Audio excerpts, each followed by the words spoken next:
জুলাই গণঅভ্যুত্থানের সময় সংগঠিত মানবতাবিরোধী অপরাধের মামলায় পলাতক সাবেক প্রধানমন্ত্রী শেখ হাসিনার পক্ষে আইনজীবী হিসেবে নিয়োগ পেয়েছেন সুপ্রিম কোর্টের জ্যেষ্ঠ আইনজীবী জেড.আই খান পান্না। শেখ হাসিনার বিরুদ্ধে চলমান গুমের অভিযোগে দুটি মামলায় এবার তিনি স্টেট ডিফেন্স হিসেবে মামলা পরিচালনা করবেন।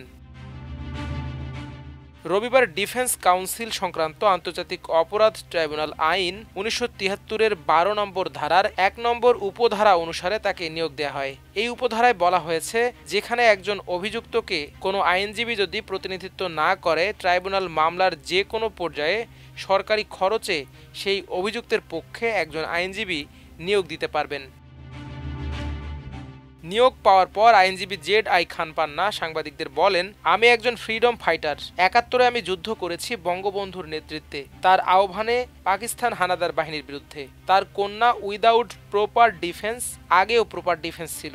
আমি কাউকে ছোট করতেছি না। আমার মনে হয়েছে তাকে আরো প্রপার ওয়েতে ডিফেন্স দেয়া দরকার। দ্যাটস হোয়াই আমি স্টেট ডিফেন্স।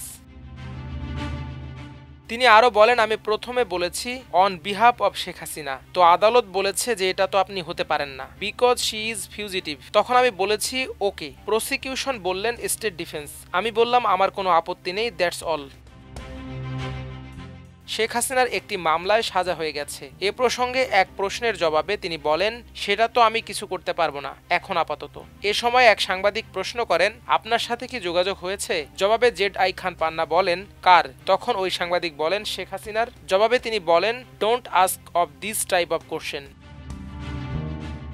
এদিকে জুলাই গণঅভ্যুত্থানের সময় সংগঠিত মানবতা বিরোধী অপরাধের মামলায় পলাতক শেখ হাসিনা ও সাবেক স্বরাষ্ট্রমন্ত্রী আসাদুজ্জামান খান কামাল পলাতক থাকায় আইনের বিধান অনুসারে তাদের পক্ষে ২৯ জুন স্টেট ডিফেন্স তথা রাষ্ট্রনিযুক্ত আইনজীবী নিয়োগ দেওয়া হয়। সেই মামলায় ইতোমধ্যে আসামিদের দণ্ড দেওয়া হয়েছে। ঢাকার বিশেষ জজ আদালত ৮-এর সাবেক বিশেষ পিপি ও আওয়ামীপন্থী আইনজীবী আমির হোসেনকে স্টেট ডিফেন্স হিসেবে নিয়োগ দেন আন্তর্জাতিক অপরাধ ট্রাইব্যুনাল। জুলাই গণঅভ্যুত্থান চলাকালে সংগঠিত গণহত্যা ও মানবতাবিরোধী অপরাধের দায়ে ক্ষমতাচ্যুত শেখ হাসিনা ও তৎকালীন স্বরাষ্ট্রমন্ত্রী আসাদুজ্জামান খান কামালকে ফাঁসিতে ঝুলিয়ে মৃত্যুদণ্ড কার্যকর করার আদেশ দেয় আন্তর্জাতিক অপরাধ ট্রাইব্যুনাল। মানবতাবিরোধী অপরাধের এই মামলার অপর আসামি পুলিশের সাবেক আইজি চৌধুরী আবদুল্লাহ আল মামুনকে রাজসাক্ষী হওয়ায় লঘু দণ্ড হিসেবে ৫ বছরের কারাদণ্ড দেওয়া হয়। গত ১৭ নভেম্বর এর রায় ঘোষণা করা হয়। মাল্টিমিডিয়া ডেস্ক, আমার দেশ।